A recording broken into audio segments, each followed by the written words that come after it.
Right, well, we're in.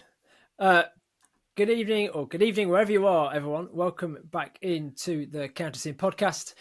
My name is Matt Lacey, and I am joined, as always, by Harry Sermon.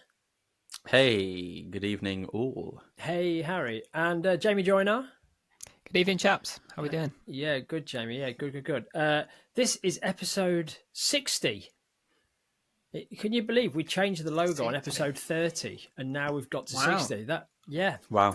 So that's quick. And so we're going to lots to talk about tonight. So we're going to get straight into it. We have a guest with us this evening, a man that's been mentioned on more episodes of our podcast than anyone else.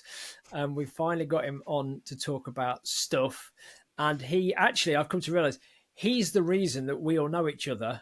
And ultimately started the podcast and everything, or decided to start talking out loud in front of people. So it's great to have with us AJ Rousell.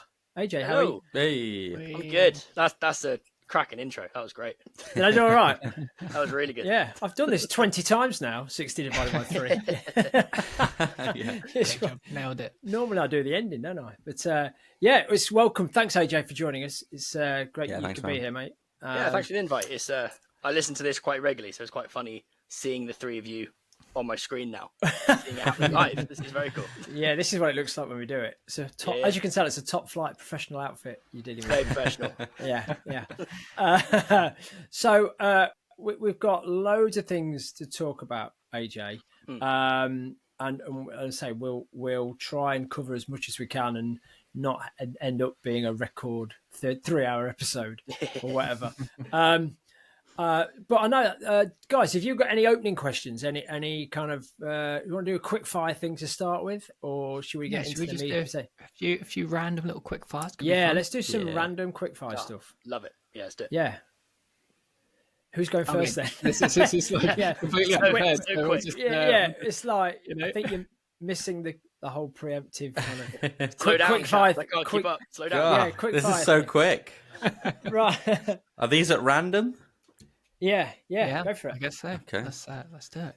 We've got a list, but we're not sure who's reading off it first. Well, I'll start then, AJ. What's your favourite biscuit? There you go. Smashing it. Oh, favourite biscuit. That's such a rogue question. It's like it's loaded. I actually it's probably a hobnob. Oh, you know what I mean? They're one of them where like I never think about having them until someone offers me one, and then I'm like, oh yeah, these are sick. They're not like your regular everyday biscuit, though, are they? Really? No. They're kind of like a dense. special. Bougie. Yeah. I have to dunk them loads, otherwise they get stuck in my mouth, my throat. Yeah. Don't go down well, do they? No. Yeah, I like the risk of death that comes with it. Yeah. Living life on the edge, AJ, with your biscuits. Yeah. Definite choke hazard in those biscuits. Yeah. Love that. Okay, I'll do one. AJ, are you more an album guy or a playlist guy? Oh, I'd say now playlist. My old car didn't have like a Bluetooth thing, so it only had a CD player. Which I kind of miss because I miss going to like HMV and buying an album and then on the drive to a gig listening to the whole thing. Yeah. And now obviously that's just not the case, which is a shame. So I think I used to be a heavy album guy, and now it's playlists, which is a shame because I feel like you lose the art of making an album when you just listen to singles. So Yeah. Harry, one from you, H. I'm going to make it slightly drummy. Here we go. Clear or coated? Oh. I don't want to be that guy who gives complicated answers to really simple questions. Both. I can tell. It is both. Clear on top, coated on bottom, or the it other way is. around? Clear on top and coated on the bottom. Oh, okay. Right. Yeah, I like the attack of a clear and then the warmth of a coated. I think it's a nice combo. Yeah. Right. Yeah. Across everything, obviously snare the reverse mostly, coated on top, clear on bottom, but toms generally. Yeah. Yes, toms is always clears on top and then coated underneath. My big tom has a kick drum head on it, which is nice. quite fun. Oh, is it the EMAD? Yeah, the EMAD 2. Yeah. It comes in a 16-inch, so I just put it on my big tom. Nice. Nice. It's like a second kick, which is great, and it's like dead as well. So it's like thumping. Has it got the two? Has that got the thinner ring on it? It's not the big full on. No, it is the big full on one. Right. The big, foam thing that goes around. Yeah. I kind of love it if they do like a 14-inch one or like something like that. A 10 or a 12. All the times. They're missing a trick there. Yeah. So what was the thinking behind that, AJ? Because I didn't know that. What was kind of brought you to that kind of conclusion or solution or whatever? For the big tom or for the heads? Yeah, for the head bit, that big tom. I've always liked my big tom sounding like a second kick drum, and I tried it with like dampening and super thick heads, and then I was looking through the Evans stuff, and then just saw they did a 16. Well, no, sorry, I had a little bop kit that was a 16-inch kick, so I bought the head to go with it, and then just had the idea of, I wonder if I just put that on the big tom, how would that sound? And instantly fell in love with it. Right. So it's like, I mean, obviously it means they're like more expensive than a normal 16-inch head, so I don't go through them as quick. But then also it's like it's designed as a kick head, so you more can't durable. Yeah. Like there's no way a stick's going through it, you know. Yeah. One every 10 years. Yeah. Cool. I love it, man. It's like it sounds rumbly, like it's dense. Cool. Well, I mean, we just smashed out a few quick questions there, but I know the three of us were talking before we came on, and I think one thing we all agreed on was none of us kind of know your backstory in terms of how and where the drumming began, and also once you got it, what were your influences before getting, during that process of getting into drums, so who were you drawing your playing influences from as you were kind of starting out on your journey? How did that all start? Yeah, it's a great question. So I started playing drums when I was about 12. And before that, I learned violin at school because it was the coolest instrument they offered. Wow. Okay. Yeah, wow. What were the others? Yeah. That recorder is the only other thing kind of like below that. Bagpipes, accordion. I was like, it looks a bit like a guitar, so I guess it's kind of cool, maybe. And I just never got better at it. I was just rubbish from day one and stayed rubbish. And then I learned piano for a little bit. And then it was at a church in my hometown, and there was a girl playing drums. And I just instantly was like, that looks way cooler than anything else I've been doing. Which is really funny because my hand-eye coordination as a kid was non-existent. And my parents will say I had zero rhythm as a kid. So they very much, rightly so, were laughing a bit and going, we'll get out of his system. And and then, lo and behold, here we are, which was fun. And then I think the early stuff, so obviously grew up playing in church, that was a big one. Really into the kind of rock, metal kind of stuff. So there was a band called Cutlass growing up who were like my favourite band. And they were like, their drummer, he was the first drummer I saw who did like a drum solo at a gig. And I was like, that's very cool. That's really fun. Like it's loud and boisterous. And I think, by like 14, I was like, if I could do this as a job, that'd be great.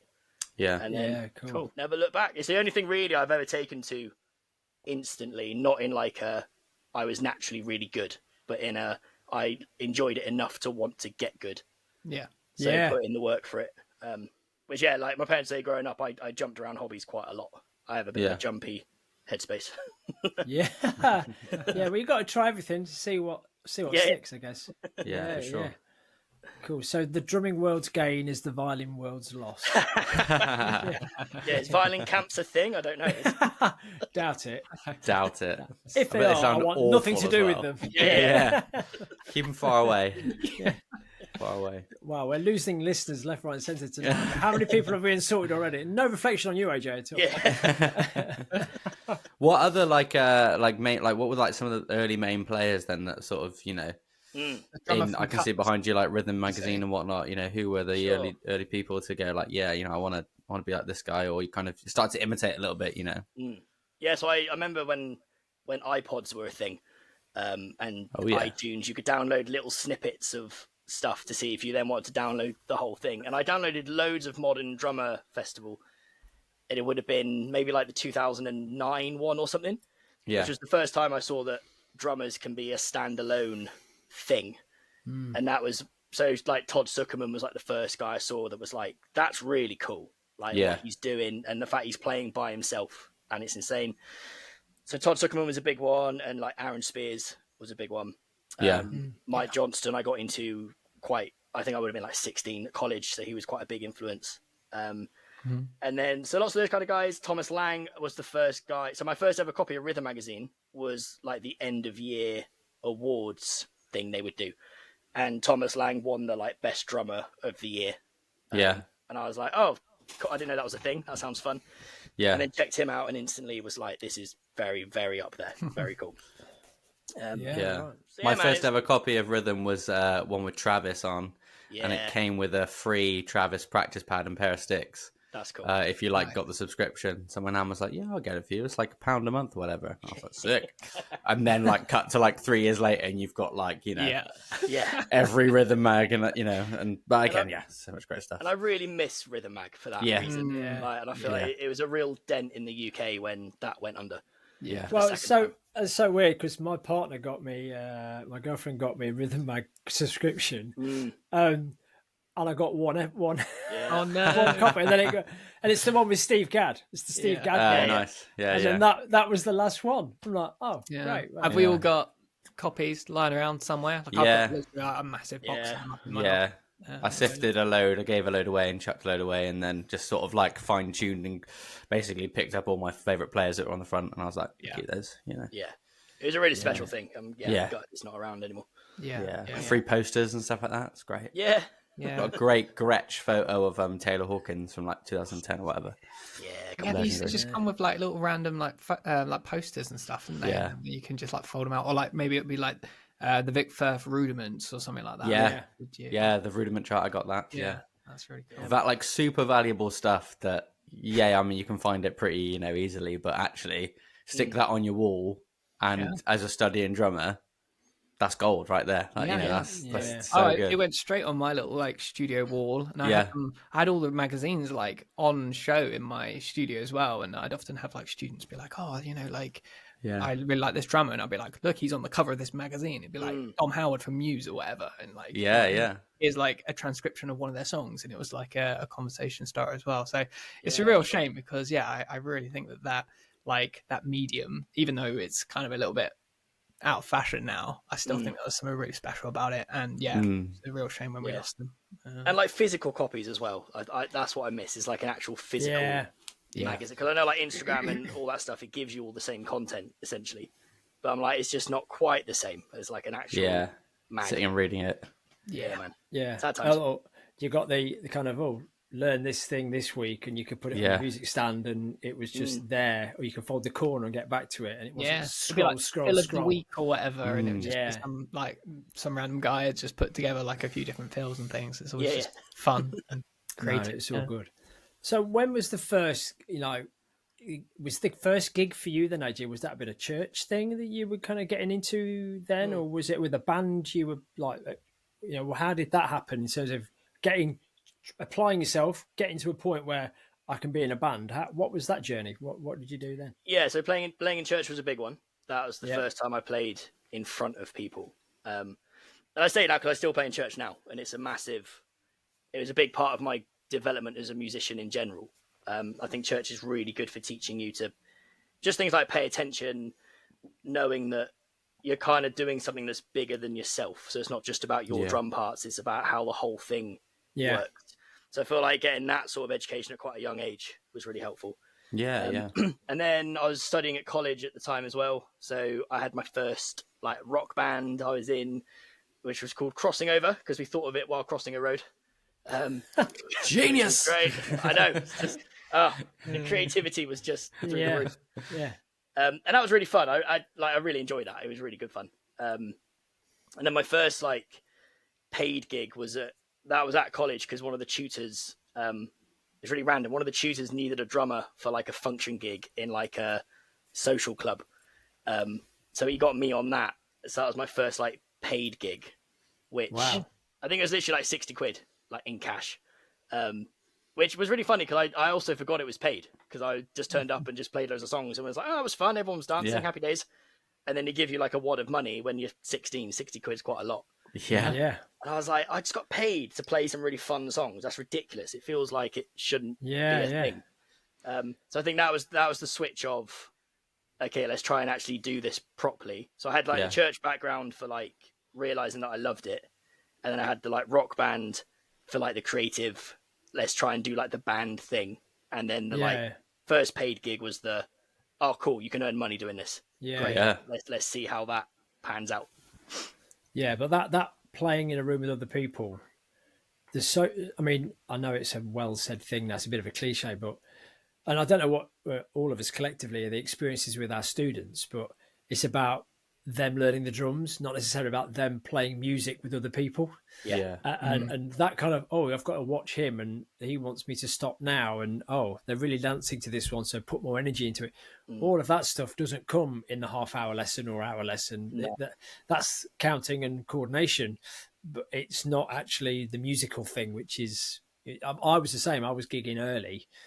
And realised, oh, it's about what we do together, and rather than me playing my latest thing that I learned. Yeah, totally. Yeah. It's when you get like, no, sorry, mate, go on. Even particularly the church stuff is like it's really rare that what you practice is actually what you end up doing. So the amount of times sets change and songs change, and that really early lesson of like pay attention and roll with stuff. Don't just kind of dig your heels in and go like, that's not what we did in rehearsal. Yeah, it's a good just one. play. Good environment. Yeah, cool. Absolutely. So that was at uni or like during uni time? That was at college. So I was at Western College doing a BTEC in music performance. Cool. With a really cool drum teacher called Steve Wilson, who I had lessons with privately as well, who was was great. I was going to say, did you do like private lessons as well? Sort of, well, at all, like in the lead up to that as well, I'm assuming. Yeah, it's basically, I've only really ever had lessons, which is more, I think my parents really, they were like, if you're going to do it, let's at least have someone kind of watching the process who knows what they're doing. Do it properly almost, you know, like keep the momentum going. If you did it by yourself, you might have, a couple of months later been like, oh, you know what, I've lost the, momentum. Yeah, like I can't do that thing the other drummers are doing, so clearly I'm not built for it. Yeah. Whereas having a teacher go like, no, you just don't know how to count sixteenths yet, so we'll just teach you that. That's cool. So that was good. And what I loved about Steve as well is he got me reading drum music like from day one. So it was never like do you want to be a reader or not? It was just this is just part of your education. So yeah, he was great. So I had lessons with him in Clevedon and then went to Western College where he was also the drum teacher. So it was nice to kind of already know him, cool. which was cool.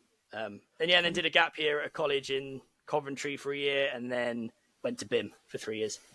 And then that was my released into the real world and trying to do your best to make it work. Yeah, because you were a year or two above me, 1 year? I think so, yeah. I always lose track of... I graduated in 2000 and... I always get the date wrong. I want to say 2012, maybe. 2010, actually, maybe. I always forget. You graduated BIM in 2012? No, probably... No, you started. Yeah. Yeah, mate. It's one of them. It all kind of blurs together. You're older than... How old are you, AJ? I can't remember. 33 next week. Oh, nice. Happy birthday. Thank you. Yeah. But I think I was a few years older than you, Harry, because I remember you were... You were there though. I think you were there when I started. I think you were in your final year when I started. Oh, maybe then. I could be wrong. I graduated in 2017, started in 2014. Oh, am I like I'm probably like a decade off. I think, yeah. Well, I'm 33 and I graduated 2013 and I didn't do a gap year, if that helps. Oh, maybe then. Somewhere around. It might be 2012. I feel like your last year was my year, because I remember. Did you release your first book? We'll come on to this. Your first book, the year that you finished BIM as part of your dissertation. No, so I remember that James. later. Okay, so maybe not a second. I remember James showing it to us. Oh, actually, that would make sense then. No, because I released it a couple of years after I finished, so that came out. So I reckon he showed it to me in like the second year, which would probably. Really? Oh. Yeah, I reckon so. That's fun. Did not know that. Yeah, I just remember seeing the cover of it. And it was like Benny Grebb's book and your book. Yeah, oh, wow. Okay, cool. Yeah, wow. Cool. No one told me that. That would have been nice. Yeah. Because were you in the same year group as Toby Partridge? Because he was there when I... No, I was like the year below, I think. I was in the same year as I know he didn't finish, but I remember he was there when I started the first year, if that makes sense. Oh, sure. I was the year below, like, Joe Bradley, if you know him. Yeah. I was the year below him. Okay. So I think there's a little bit of light crossover. Yeah, honestly, it was a really good time, but it all blurs into one. Yeah. And then it feels like 3 years ago. And yeah, it's over 10. So yeah. When I saw that I graduated 10 years ago, I was like, that doesn't feel like it at all. Yeah. So now my years are probably all totally off. Well, yeah.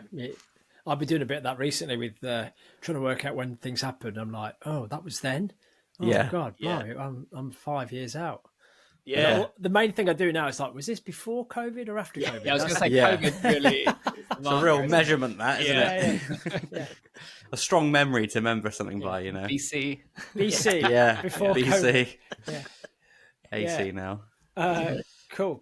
So let's talk about the books, AJ, if you want, because Harry just mentioned them. I think you have 2 books out. Is that correct? Yes. So tell us about them. I got the Drummer's Odyssey was the first one, and then the Field Manual for the Church Drummer was the second one.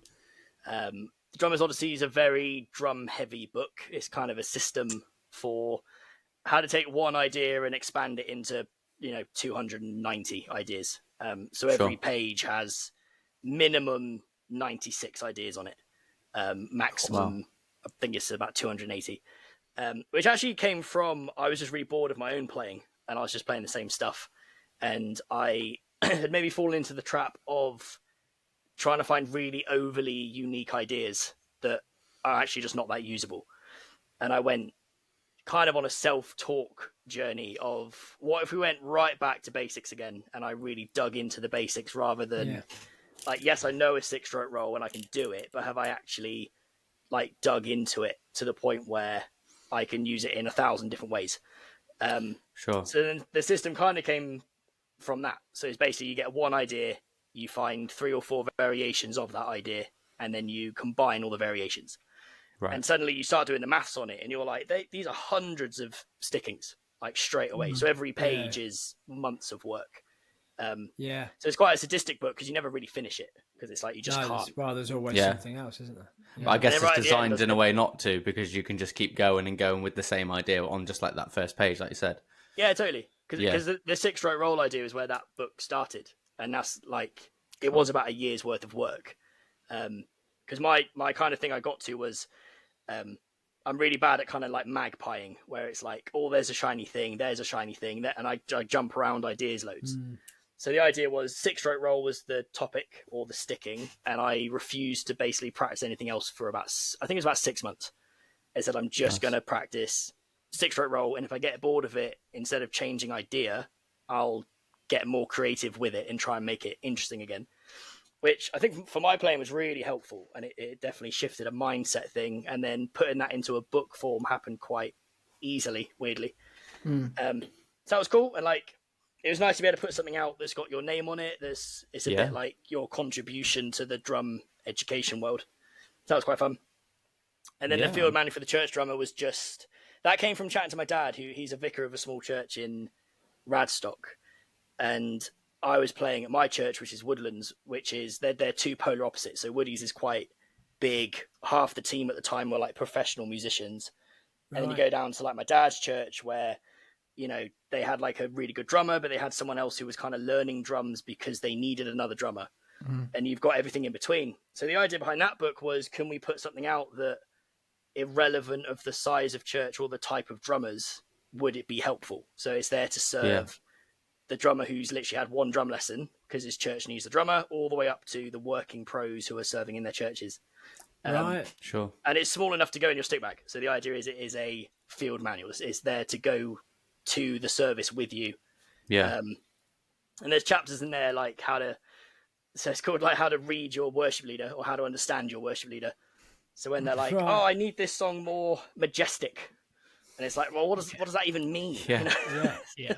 So then having it translated into drum language. It's very accurate. I can tell you that. Like this is how I met you. I remember we were at the festival. I can't remember the festival. Was it Soul Survivor or something? And or like New Wine or something, wasn't it? Yeah. And we sat. I remember I didn't know who you are. I'd only followed you on Instagram, and I knew you did this book, and we met on a bench, and we chatted for a bit, and then I bought your book, and then like we just parted, and a true love story. Huh? Yeah, and great sales pitch, AJ. Yeah. You sat next to him on the bench and sold him a book. Yeah. Oh, you're a drummer. Funny story. Really well. Have this. Yeah. No, and it was great. Like I was reading it, I was like, this is legit. Like some of the stuff that I was experiencing and playing a lot of worship music as well. I was like, yeah, like this is like putting words exactly to my experience of like you were saying, like communicating with worship leaders and so on. And then I ended up like I based a bunch. Hope you don't mind. I based a bunch of like workshops and stuff that I was doing at the time. Yeah, great. Of like from that book, and like that really kind of helped spark some ideas and stuff. So yeah, great book for any sort of worship drummer. Can highly recommend. Nice, man. It's funny. I feel like that chapter on understanding your worship leader seems to be the bit most people found the most helpful, because most worship leaders aren't drummers. So because there's one in there where it was something like, "Can you make it louder but don't increase the volume?" Which I got asked once, and I'm like, "What?" And then realized like what they're asking for is like more tone. They're asking for more body, so it sounds more so intensity. it's that sort of stuff of here's what the worship leader's saying. Here's how to translate that into drummer language. It's like an AI translator, basically. Yeah. Make it more declarative. I'm like, what is that? What? Like more toms.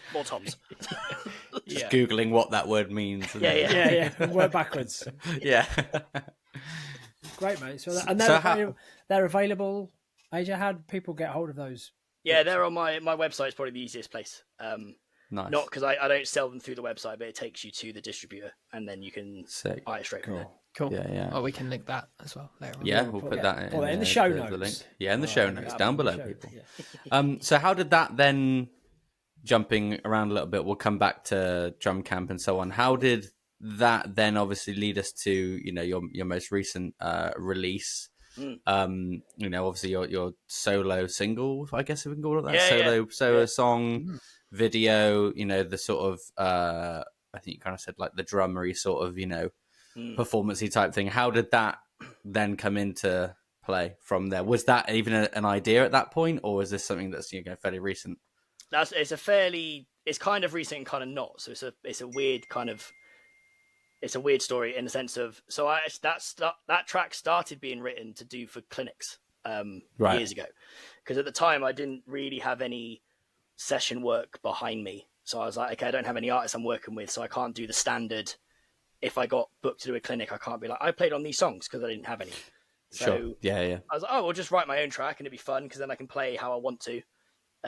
So I wrote the track, and then I've basically played it at every clinic or festival since. And at least one person most times would say, like, where can I listen to that? And I'd always say, I'll get it recorded next year and I'll put it out. And that was about 8 years ago. So then it got to the point where I was like, okay, we just got to put it out. It's got to be done. Yeah. Which is like, it's been really fun. It's been really good for me to be on the other side of the table, essentially. Because normally it's like, I'll turn up, learn the song, record or play it, and then go home.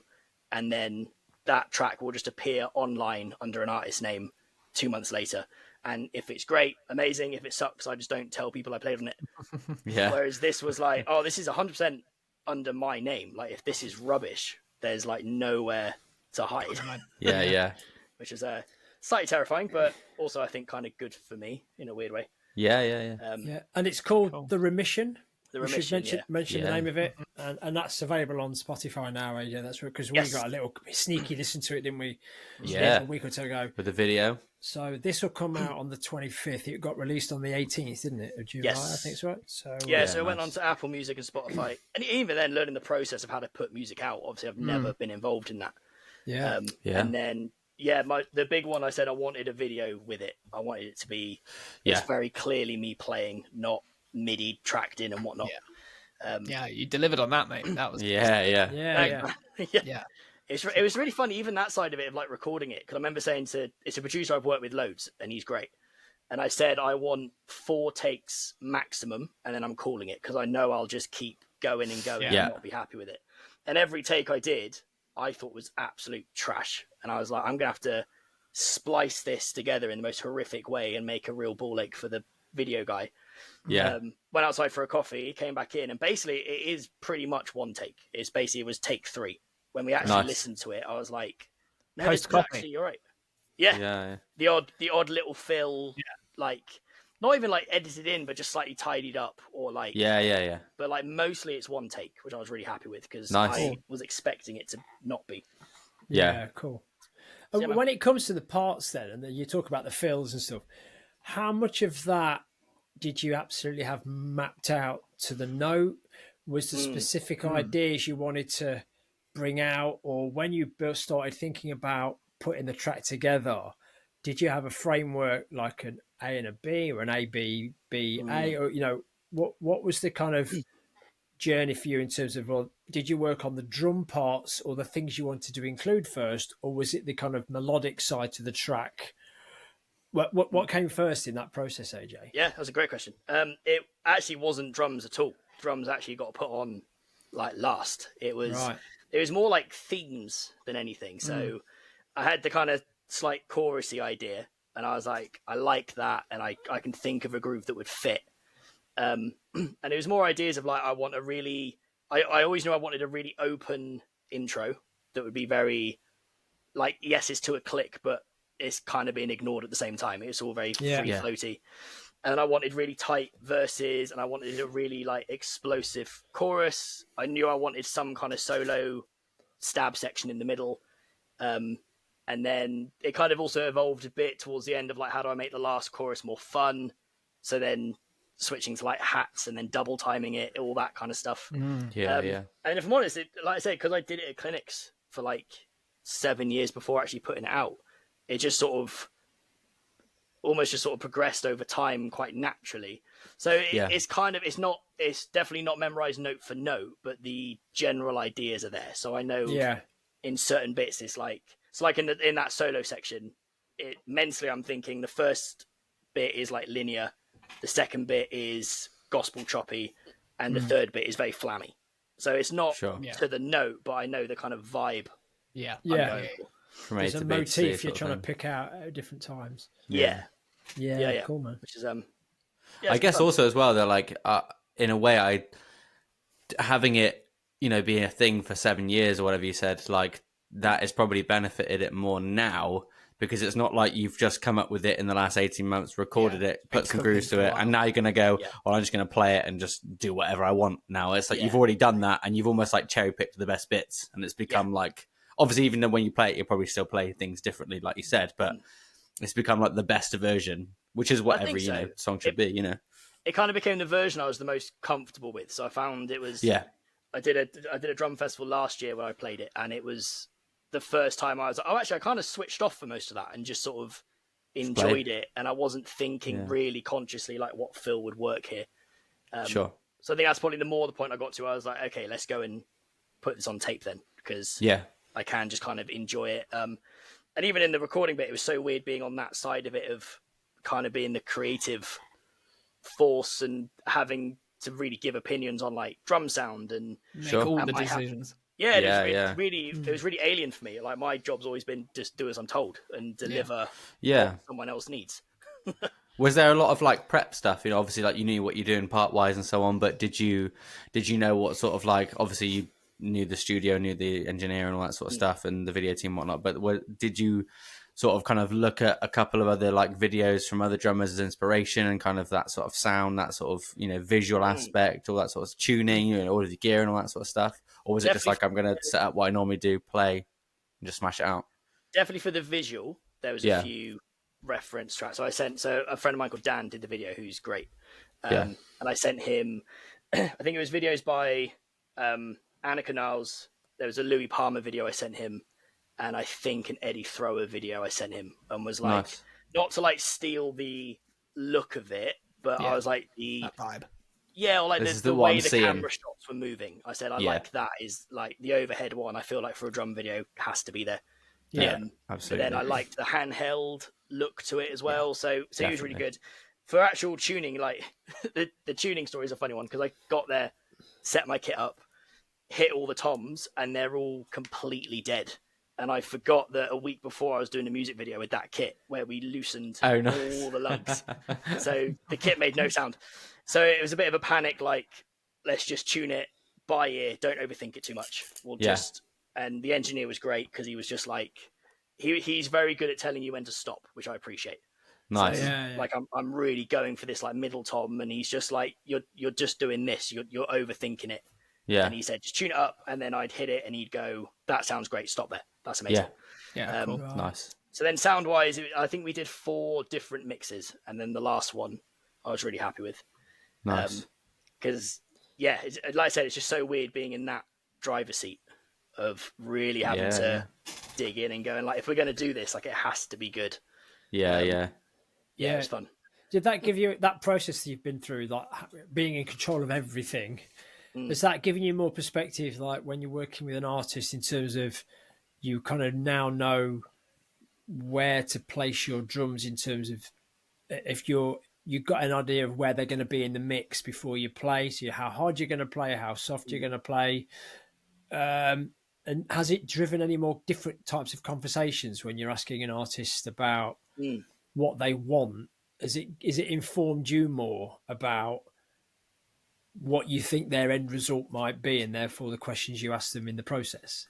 Yeah, I think like yes and no. I think not maybe playing wise, because I feel like I think more in kind of like how they're approaching their music and the process of making it. So one I think, you know, for the next session I'm on would be like offering less options, but being really concise with them and being like, let's try these 3 things, and if you like it, we'll go for it. Because I found with the process of putting my track out, like especially with like the drum mix, is because there's so many options, you end up really kind of flicking between loads and very much overthinking it. So I think that element of having a bit more sympathy for someone who's trying to capture a sound, who maybe might not even really know what that is, but they're just exploring it. So I think it's helped more that side of my session player-ness now, I think. Yeah. Cool. Can we pause for 2 seconds? Because my battery's about to die. I've just realised I'm actually not plugged in. Yeah, go for it. Yeah, man. All right, 30 seconds. Perfect.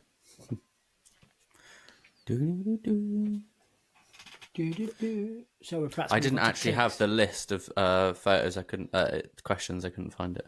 I've got some here. Nice. It's somewhere on WhatsApp, I think, isn't it? Yeah. I got it. Nice.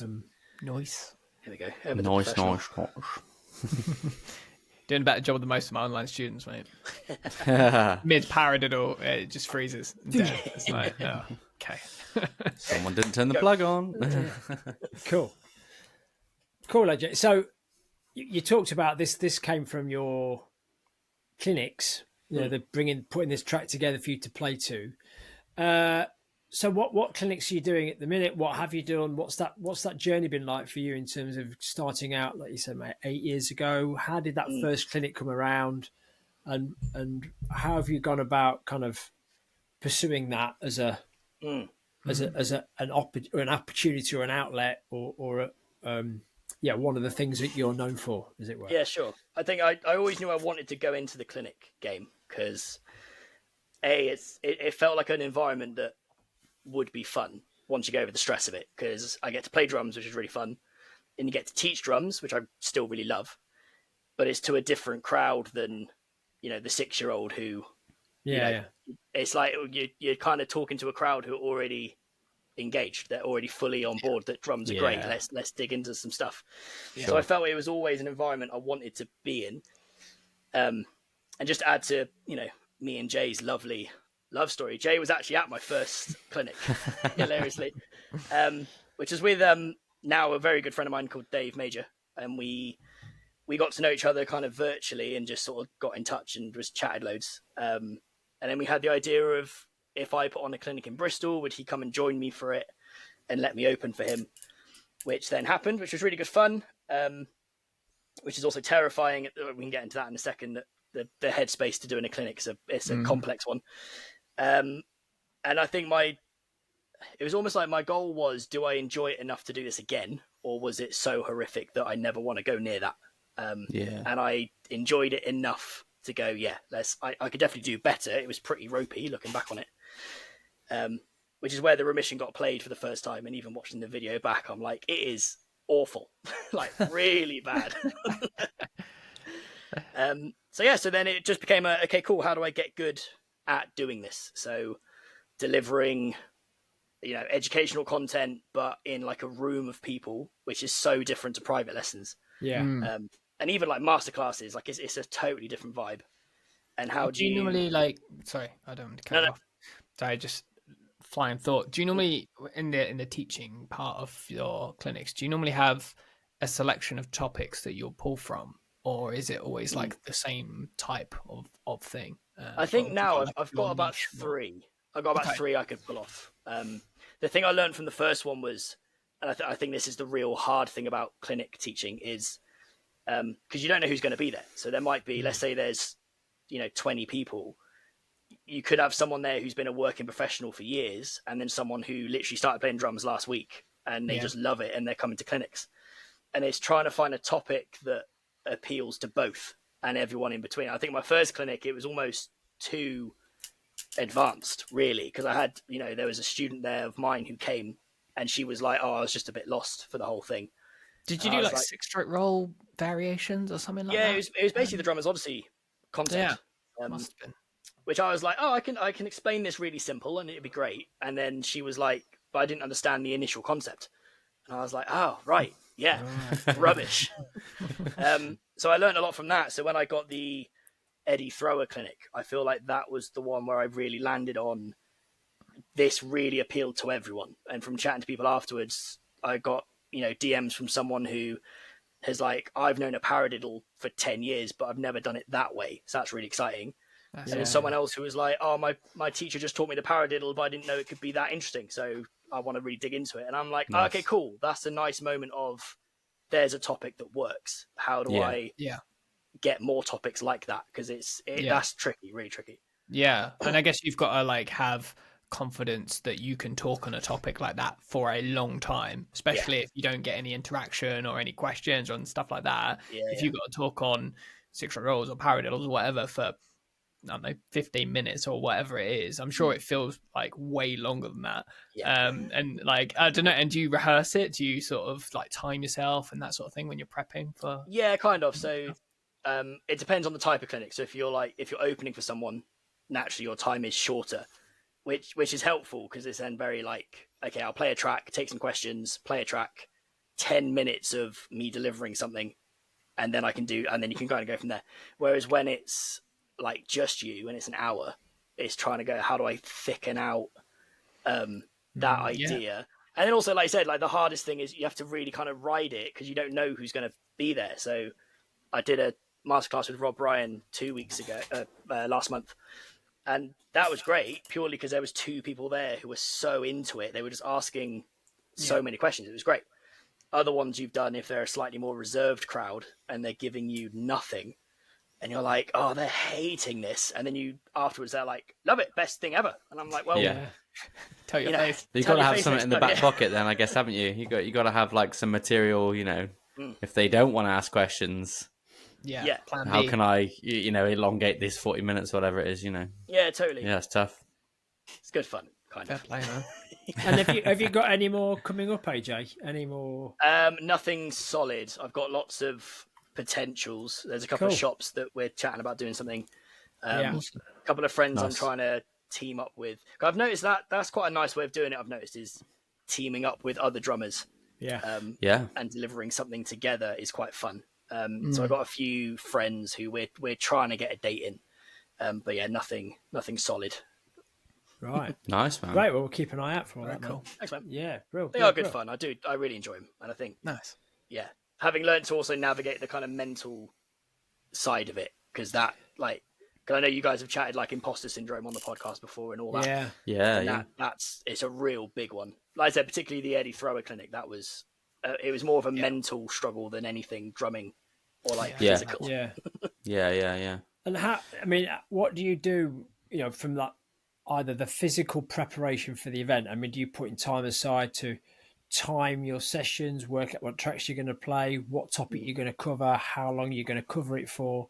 There's the nuts and bolts and mechanics of your time slot, whatever that is. How does that prep help with, if it does at all, with the kind of mental side of it? Yeah, I think so. Normally for like a particularly big one, I will kind of run it a few times and almost literally like pretend that I'm doing it and be like, I've done that as well for the stuff like Yeah, and it does help. I think it means when the nerves kick in, there's a little bit of muscle memory that also clicks. Yeah. And I think like mentally, I think I hit a point where, the Eddie Thrower one was a big one, and opening for Emmanuel Caplet on an online one was the other kind of struggle one.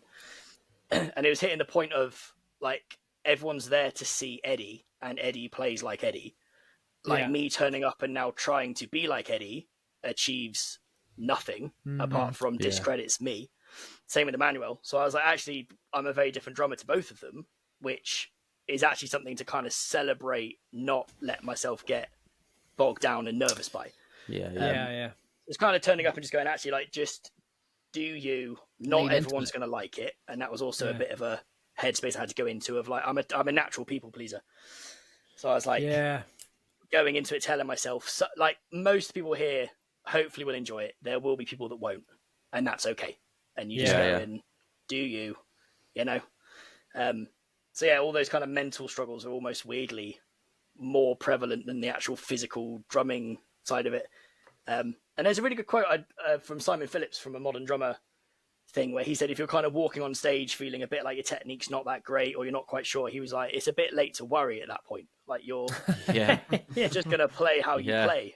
Can't change it now, can you? That's great. And I think that the thing I've got maybe better at is actually learning to enjoy it more now. Right. Yeah, so like me and Gabor did a thing recently at BIM, and I think that's the first time I was like, I'm actually enjoying this, and I'm kind of switching off a bit and just going, like, let's actually just enjoy it and just be in the moment a bit more. Stop worrying about whether I'm playing well and focus more on am I actually liking what I'm doing. Yeah. But I'm sure working with Gabs though is like just a dream as well, and he seems like a really solid guy that would have been nothing but supportive, I'm guessing. Yeah, no, he's great. Yeah, and he's definitely one of the good ones for sure. And even then, like, he didn't have to really even let me open for him. He kind of offered it, which was really kind. Oh, yeah, nice. That's great. I've never felt so inferior with my drum kit ever. Which was a little smaller, AJ. Everyone. I was like, I just need to buy a second kit and combine it just to stand a chance. You're like questioning whether you should bring the fourth crash cymbal. And you're like, actually, I mean, might as well bring all of it because it's still not going to be big enough. If you set up near enough to him, you could have hit most of his anyway. Yeah, from where you were sit on his kit. I did have a go on his kit, and it is like I just can't use half of it. I feel so overwhelmed. Yeah. I remember that because he was at the camp, wasn't he? 1 year. Yes, he was the 2019 one with Annika. That's it. Yeah, that was the first one I went to, I think. Yeah. I remember sitting on his kit for that and just being like, this is very overwhelming. Yeah. So many pedals. Yeah. But he's great, man. He's like one of the nicest dudes ever. He's lovely. Yeah. Wicked. Yeah, man. Wait, so have you got any, just quick, maybe we could come on to drum camps and whatnot, but just maybe before we close the sort of chapter on the single stuff, any more in the pipeline, any more songs to record, is this going to be sort of part of a larger thing to keep going on for the next, foreseeable, or? Yeah, I'd like it to taster. I feel like I've enjoyed the process enough to kind of think, so I have got a second track being worked on at the moment. Awesome. So a friend of mine put the bass down for it recently. I know the guitarist I'm going to get to record his parts, and he's really up for it.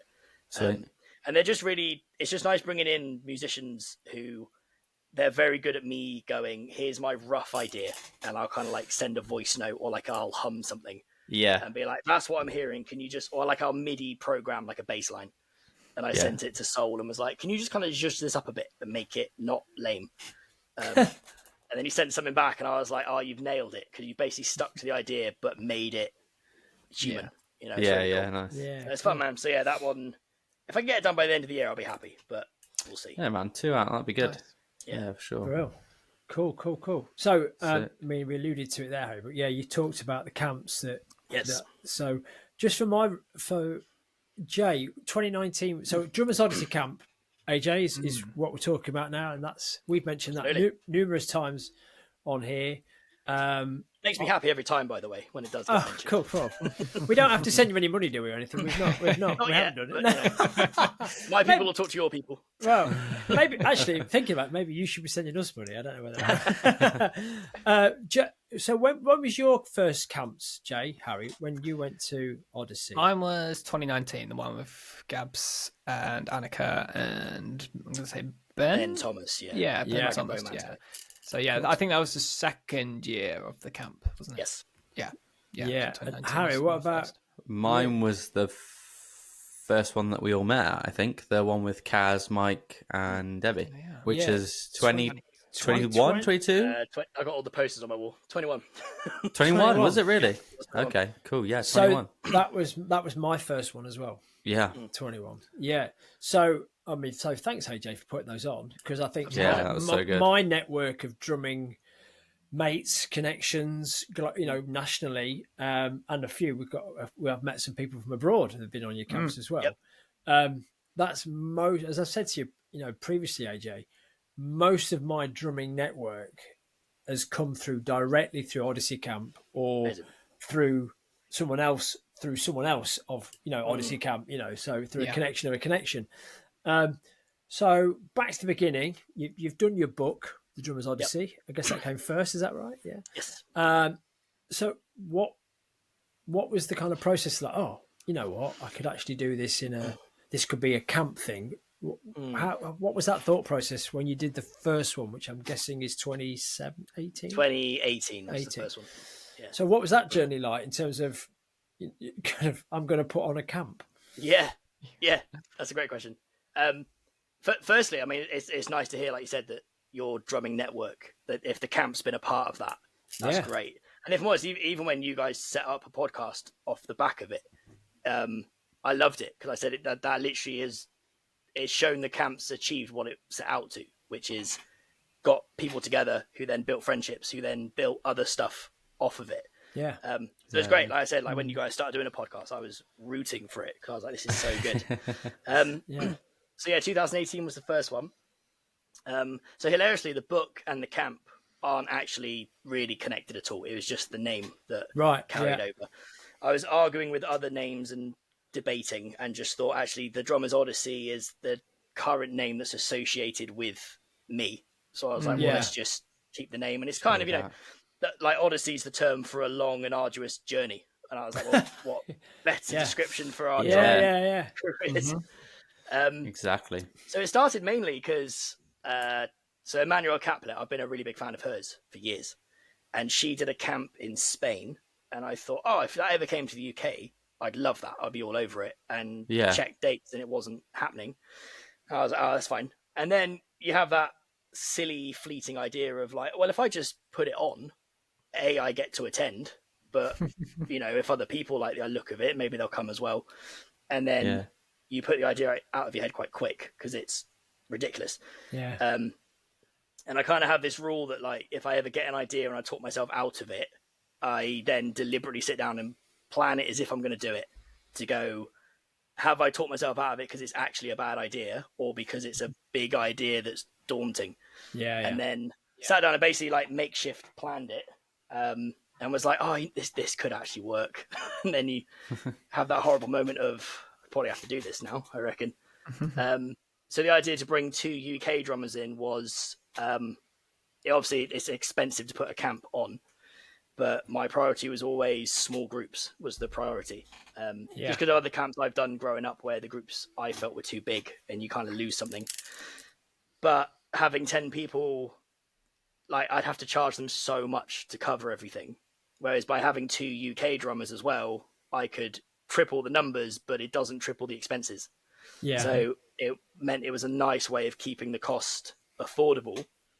And then the idea of everyone moving around rooms and then having 3 totally different drummers. And it kind of then snowballed from there. And the idea of let's have a different lineup every year. Because like drum camps aren't a new thing at all. But I feel like if you're going to step into any kind of arena like that, it needs to offer something that doesn't already there aren't exist. that many in the UK, surely. No, there's not loads. There's a hand. It's like Freddie G's like the OG one, which and I know like Kira does her stuff and Will Daly does his. So And obviously now Dave's doing his. So. Yes, so I was he's done great with that. Really good. That's cool. So the idea with the Odyssey camp was like, okay, well, what's not being provided? So it's very deliberately different to all the other camps, because it was like there's no point in just offering the same thing. So the Odyssey camp, it's only 2 days. It is only once a year. The lineup's different every year, so every camp basically is a once in a lifetime event, and that was very much from day one the kind of selling point. Which is fine, because every year I'll get some email saying, Christian's my favourite drummer, I'll come next year. I'm like, she won't be on it next year. Not unless she's booked on to be on the camp as a attendee. And that also drives AJ quite a lot of FOMO. Yes. Because you're like, I came that year, so I found out about you, AJ, through Mike Johnston. Oh, so, cool. Because I think when he mentioned he was coming to the UK to do a camp, I'm like, I'll go to that. And it's with this guy called AJ Rousell, and it's down in Bristol. Like, oh, right. So that's when I found you out on Insta. And then, of course, that year being as it was, Mike Johnston couldn't come because he's coming from the States, and COVID, it was all a little bit kind of... scary. So then you got kind of Mike Dolbear in, I think, to admirably cover. Yeah, he was great. Him and Kaz, I owe them, and I've said this a massive debt, because they both jumped in on like a month's notice, and they were just... Because the only thing with Mike Johnston is I was monitoring the UK situation loads and never looked at the States. Yeah, and it was a completely different situation, and he was like, the chance of him getting stuck here was quite real. High. Yeah. So that was a ropey one. So Kaz and Mike jumping in last minute was bang on. Crazy times. So good. So the irony is now having now that's how I got to know Mike Dolbear. And if without him being there, and Kaz and what have you, and I think obviously because we'd booked, you very graciously kind of gave people that attended that year first refusal, because actually MJ was due to be on it. So that was like, well, I'm going to go next year then, because I want to meet Mike Johnston. Now it's kind of like, well, okay, so more people, different people have come on it, because it's a different tutor lineup from a different background. And that means I've met more people. So, we're going to have to come next year as well. Before you know it, you kind of you're in it. You can't get away from it. And you've got members that have come every year. Is there one or two that have? Yeah, there's two guys, two Marks. So Mark Mayers and Mark Stokes have been to every single one. We've got a few guys coming this year who have hit their 5-year one. So they've been to 5, and they always get a little goodie when they hit 5. Oh, I didn't know. Goodie at 5. Yeah, no, they do. Currently, 3 people have it, which is fun. Because I said, I know it's or is it just 5 total? It's just 5 total. So Mark and Mark got one. Theirs was slightly different because they got 5 in a row. Whereas because we've hit the 8th one now, there's some guys who are coming who have been to 5 spread out over that time. Yeah. Well, so I think I'll be 5 in a row, AJ. I think so. Yeah. No, you're on my list. There's a little. Oh, am I? Oh, I'm pretty sure. That's why this year on the booking form there was how many have you been to? Because I'm trying to keep track of. Yeah. We've got catching up to do, Jay. Yeah, I know. I've got my 3, and I need to start adding. Yeah. Cool. I'm the lowest. I've only done 2. I need to get back. I'm waiting for the 2019 in real life. I'm waiting for JP to come back over. Yeah. That was an idea at one point, was to try and do the virtual one in person. I'm not sure it can work, if I'm honest, but I like the idea of it. So get JP, man. He's the dude. I think people would snap that right up. I think that'd be so good. He's very cool. Well, we should mention the lineup for this year coming up. This year's sick. So I'm very excited about it. So give us the lowdown, AJ. What's the dates this year, and who's on it? So it's the 25th and 26th of October, which is the last weekend of October, which is normally when I try and aim to do it, because it's half term. It's autumn, which is quite a nice time to do an event.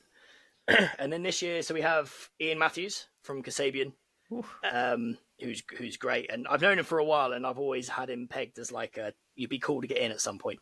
Yeah, so that'd be really good. Russell Piner, who was my slight kind of wild card this year, but I feel like people are so excited for him. So he's essentially one of the top drummers in the Royal Marine Band. So all the military drumming that we see, he basically is top level on that. And he's really up for it. And I think, awesome. He'll be great. And then Isaac Jambar is coming from the States, which I'm very excited about because I saw him briefly last year at the UK Drum Show in the education room. And his energy and his playing are both amazing. And he's so excited for it. Like, I've never had such an enthusiastic email back. But he was just like, I'm so keen for this. And I was like, you get what we're doing. So this will be cool. Yeah. Our mutual friend, Rodrigo, who we all met on Odyssey Camp, he's also from Brazil, like Isaac. Yes. And I was with Rodrigo last year, and he introduced me to Isaac, and spent a few minutes talking with him. And he's like infectious in terms of his approach and his kind of passion for what he does. And I've seen him in a big room at drum camp, but to see him in a smaller room with only kind of 30 or 10 other people at a time. He's got enough energy for 30 people, definitely. So and that's kind of why the camp, I think, is a really special thing, because, like I said, because it is so intimate deliberately.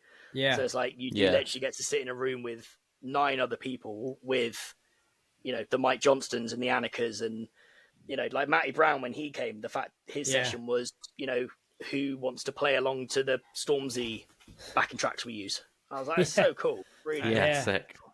So and when you look at all the tracks he's running in the background for a live show and all the triggering he's using, it's like, it's and he's the MD for that and Atomic Kitten, Sugar Babes. Sugar Babes, sorry, it's kind of mind blowing everything he has to do in the background. So see behind the curtain. I think that the classes are, you get. Like you say, Matt, like a little peek behind the curtain. They're very unique, we're always talking about it, like on and off the podcast. Actually, I think of just like certain sessions that we remember having, and just be like, how amazing would that? Like, we'd just be like, oh, we spent 2 hours like looking at like bass drum technique with Mikey, or all that sort of stuff. Like, so good. These things are just like, it sound ridiculous, but then we all just like, that was incredible, like mind blowing. Completely came out like genuinely felt like I came out of that room a different drummer after some of those sessions. Mikey Sobella was great, man. He's such a dude. And it was really funny for me, because I float around all the rooms. So I came into your room and you're all sat there with a bass pedal, and I was like, oh, cool, nice. And I left for an hour, came back, and everyone's still sat there. And I was like, oh my days, everyone's paid so much money to be here. I can't believe. And then you all came out and was like, that was the best session ever. Like, I actually feel like a better musician. I'm like, he's just a pro. He knows what he's doing. Yeah. I was looking back through the photos and videos of that camp the other day, actually, and saw that. I think there's one of me just sort of like sat like this, and Mikey's like, I don't know whoever captured it. It's a really great photo. I was like, man, because the bass pedal, we're not even at a drum kit. It's just it's in the middle of the room. It's the bass pedal, and we're all like gathered around it. It was just like, it would like come up, sit down and just like touch it, and he'd be like, yeah. You feel it? And we were like, yeah, I feel it. like not a sound in the room, just this this little. And even like because the sessions are really fun, but like it's even the hangs in the evening. So like, I chatted. There's a lad called Sam who comes every year, who's like a legend. And he came up one year, I think it was actually a couple of years ago, and was like, I love Dexter Hercules, and I just got to hang with him for the evening and just pick his brains. Yeah, and I'm like, it's the drinks in the evening is also like, really huge special value. And you get to hang with these drummers that normally you wouldn't get access to. And I'm like, so it's cool, man. It's something that I think is such a fun environment to be in. Yeah. And fair play to them, because they as a tutor, they have to be kind of on all day. It's not like around the clock. It's not like teaching at a school and leaving at 3:30. They get a bit of downtime with you, and then they're on it all evening, mingling with us, and just like chatting and geeking out. And you go, it's where I realised it's kind of, well, let's be honest, where it's not a competition, but ultimately there is some sort of hierarchy. That's why I'm not doing a clinic and no one's heard of me. And Mikey Sorbello and Dexter and Mike and all these guys are doing that. But wherever you are in that kind of process, we're all drum nerds and we're all geeky and we all get excited about the same stuff. Thing. And it's okay. and they're not trying to be the top of the tree and Mr. Cool or Mrs. Cool with it. We're all just kind of in the same pot together. And that was a real good thing for me in terms of my mental headspace, in terms of this is not about trying to be better than them or, yes, we want to improve as drummers. And I'm my own worst critic, as probably, I guess we all are. And a lot of people listen to this as drummers, probably thinking the same thing. But it's a real leveler to go, oh, those guys that do it at that level on an international stage, they go through that same headspace. Yeah. They've been on the same journey as we have, as we are. There may be a few steps ahead, but that was a real kind of, irrespective of what I learned technically on any of the camps, that was the thing for me in terms of, oh, right, it's the mental side of it. Being at the drum show as well, like seeing, like even in the education room, like all of those people are just like in like professional drummer mode. Yeah. At all time, like hanging, having friends with your friends and so on, but being prepared that at any moment someone can turn around and tap you on the shoulder and ask you, like, can I have a picture with you? And that'd be like the biggest moment of their weekend. And just being able to like switch to that, it's huge. For sure. It's insane. No, it's really good. And is it happening at BIM again this AJ? Yes, that's called Booked Nice. In. Yeah, was that as a venue. That was great. It was very good. Yeah. You were amazing for a time. They were great, but they basically, like, UE demolished the Centre for Music building, and where they've put them is just tiny. So a bit stressful trying to find a venue, but BIM have been amazing, and they really get what the camp is, and they're very like, we really want to be part of it because they love it, which is amazing. Great, man. So I'm looking forward to that. It'd be fun. Really fun. 25th and 26th of October, you said, AJ? Yes. People can they still get tickets? Is it still, tickets, but can people still come, or is it booked up? Some places. We're over 2/3 full now. Nice. So I want to say there's maybe like 8 left, I think. Cool. So it's racking up, but there's still.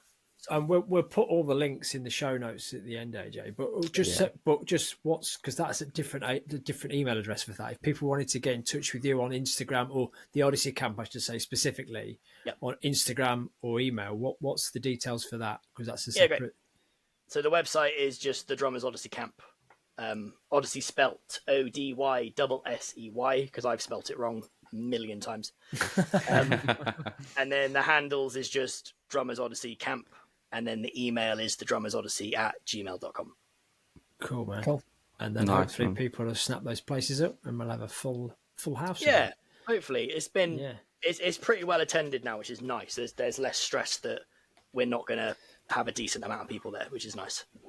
Nice. Yeah. Cool. Good. Well, I mean, I think something that's, we should probably mention your endorsements, AJ, if we can, because I think who are we playing? Share whether they endorse or not. Who is what's your setup? Is it what you play and who supports you, etc. So support comes from Bosphorus Cymbals. I've been with them, I think, since 2020, and they've been great. They've been really good. Vic Firth I've been with for a while, and they're obviously, they generally make a stick that I think is perfect for me, which is delightful. What stick do you play? So it's the Extreme 5B. But they do that double glaze finish, which fix so many issues. So I didn't realize, I know that the market for like sweaty hands is quite, big. I didn't realize that dry hands are a thing. And I've realized I have really dry hands. So a normal stick, I find if I'm really overdoing something, I used to start getting a pain in my hand. And I was like, I feel like my technique's all right, though. I don't feel like it's a technique. And then realised, actually, because I got quite dry hands, I was squeezing quite a bit. Okay. And then chatted to my rep about it, because I accidentally used like a painted stick once. I found it at a studio and was like, oh, this feels quite nice, that extra little bit of tackiness. Yeah. Do we do like an Extreme 5B in like a paint? And he was like, no, but we've got this double glaze. Why don't you try that? And it's been like bang on. It's been perfect. Wow. Okay. That's cool. And then Evans Drumheads, I've been with them a couple of years. Protection Racket, Pro Logics, pads, which are great. They're really supportive. They're really good. And then the latest ones was Sky Gel dampeners. So Gabor got me onto them, which is very kind. Nice. because I needed some new moon gel type things, and I'd seen Sky Gel quite a bit, and they're great. And then Simpad, the symbol felts, they're really good. Yeah. And then Cosmic Ears Monitoring is the last one. Nice. Wow. So it's cool. Yeah, man. And then drum wise, I'm not endorsed with them. I'd like to be one day is Sona. I've kind of only ever owned Sona kits. So hopefully that happens. It's one of them where you kind of hope. And endorsements are a funny one because it's, there's lots of layers to it. But they're the one I'm kind of holding out for. So hopefully that happens at some point. Yeah, man. Yeah, that's great. Good. Sick. Yeah. Hi, Jamie, Harry, anything we've not covered that you wanted to? Well, I know we should probably be wrapping up fairly soon, okay, but maybe AJ, what have you got coming up this year? Have you got any sort of other project? Obviously, you got the camp later on and that sort of stuff. You mentioned that there's kind of maybe some clinics in the pipeline, but have you got anything exciting that you're working towards or collaborating with and so on? Love that. So hopefully some clinics. I'm hoping some of them start getting dates nailed down. That'd be fun. Obviously the camp, and then I've got quite a busy festival season coming up, which will be really fun. So there's a couple of different people at different festivals, which will be cool. There's a festival in the church world called David's Tent, and I got booked for that a couple of weeks ago, which I'm really excited about because I've wanted to do that because Jay, you've done that one, haven't you? It looks really fun. Yeah, it's a good one. And then probably the bigger gig thing, I have a tour in November with Laura Evans, which I'm really excited about because she's a country artist who I've followed her for years anyway, and I think she's great. And then one thing kind of led to another, and then I got booked to do a music video with her, and then she's now touring, doing a UK thing, and I'm on that, which is great. Sweet. So that'll be fun, and we're unofficially kind of MDing bits of it as well because she wants to start introducing some like walk-on music and some transitional stuff. So we're kind of working with her on that, which will be really fun. So it's pushing that composer side of me as well, which is fun. Yeah. So it's cool, man. I feel like it's looking like a fun year. I think it hopefully will be a good sounds one. like it. Cool. Have you got many dates with Laura? I think it's 8. I Wow. think it's starting in Cardiff and basically going up north to like Newcastle and then working back down. Nice. And like they're Nice decent amount. venues, they look quite good. I think some of them have already sold out, I think, or they're like low tickets already, which is pretty good. Cool, Like, man. I mean, she's great, man. She does loads of stuff in Europe. She's definitely up there in the country world, which is fun. Brilliant. Are you coming anywhere near the Midlands? We talked about, although that does, as we know on this podcast, ranges from Evesham to Sunderland. Up. Yeah. Like, I'm a southwest boy. Anything north of Gloucester is just the north. Yeah. Yeah. The mid-north. Yeah. Mid-north. I don't know Midlands, actually. I know, like I said, Newcastle's on there. I think Kent, London, Derby, I think's on there. That's in the Midlands. Is that Midlands? Yeah. Go on then. Yeah. It's in the middle. It's in the middle. It's just slightly more north than I am, but that's doable for me. I might try and pop along, AJ. Yeah, it'd be nice. And you're doing Cardiff, aren't you, as well? Doing Cardiff, yeah. It starts in Cardiff. Which would be cool. Hey. Cool. Yeah, I'm buzzed for it, man. It'd be really fun. I feel like it'll be a good one. So, okay, just thinking about, we talked about what you've got coming up. Bigger picture, AJ, I think probably this is a good one to kind of close on, guys, unless there's anything else. But, if all your tick boxes came to fruition, AJ, where would you like, if you've got a plan or plans aside, what would you like to see happen, or what aspirations have you got for the year ahead and the following year and then, a 5-year journey? What would you like that to look like given any opportunity? Yeah, it's a great question. So the answer I normally give on this is I love what I currently do, and I'd love to do all of it just to a higher level. Yeah. So I love doing clinics. They're really fun. If I could get to the level where if I put on a clinic, it's pretty much guaranteed to be really well attended, that'd be amazing. Like I had a taste of doing a drum festival last year with a friend of mine called Joel Blunden put on a festival. And I got to do that, and it was like, okay, cool. I'd like to do the UK drum show.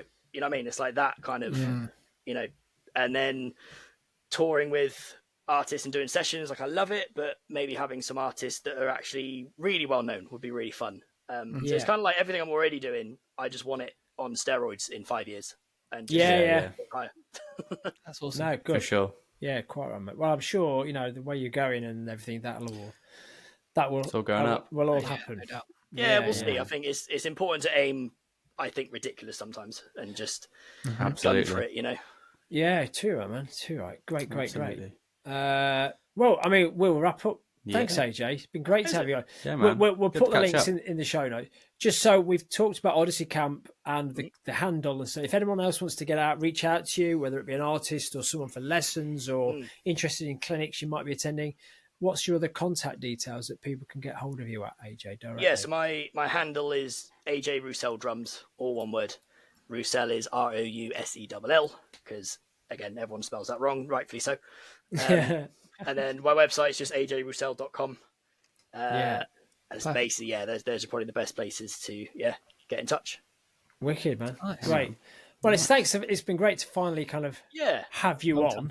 Thanks for having me. It's been really fun. It's been really fun. Generally, I love what you three are doing with this. I think it's a really cool thing you've put together. So thanks for the chance to be on it. Oh, no, it's been good to get the stars aligned and find an evening where we could all kind of get it sorted. So we should wrap up now, guys. But because we've been asking loads of questions of AJ tonight, just to reiterate what we mentioned in the last episode 59, we'll be doing a listener Q&A at our next episode. So if anyone's got any questions they want to fire into us at Count Us In Podcast, DMs on Instagram, or if you know one of us specifically and you know our handle and you want to DM us directly, please do so, and we'll sift through those and we'll bring some Q&A for episode 61. While you're on Instagram, you could follow us at Count Us In Podcast. That'd be great. We will also be putting this episode out on YouTube, so you can find us on YouTube. Please subscribe to us there. All the reels will turn into shorts, so they'll all turn up there so you won't miss them. And if you want to support the podcast and help us keep on bringing hopefully enjoyable and entertaining content towards you, you can support us at buymeacoffee.com/Count Us In Podcast. Does that sound all right? It's getting slicker every time. Yeah. I mean, there's a little post-it note next to the laptop. No, it's not a little post-it note. It's a flip chart. Size 50 font. With these on it, it needs to be. Yeah. Thanks, Harry. Thanks, Jay. Thanks, AJ, for being on, man. Thanks, guys. Pleasure as always. Cheers, it's been really fun. Really fun. Thanks, everyone, for listening, and we will see you on. Listen to the remission. Listen to the remission. Yeah. Thank you, man. Take care, guys. See you later. See ya. Bye.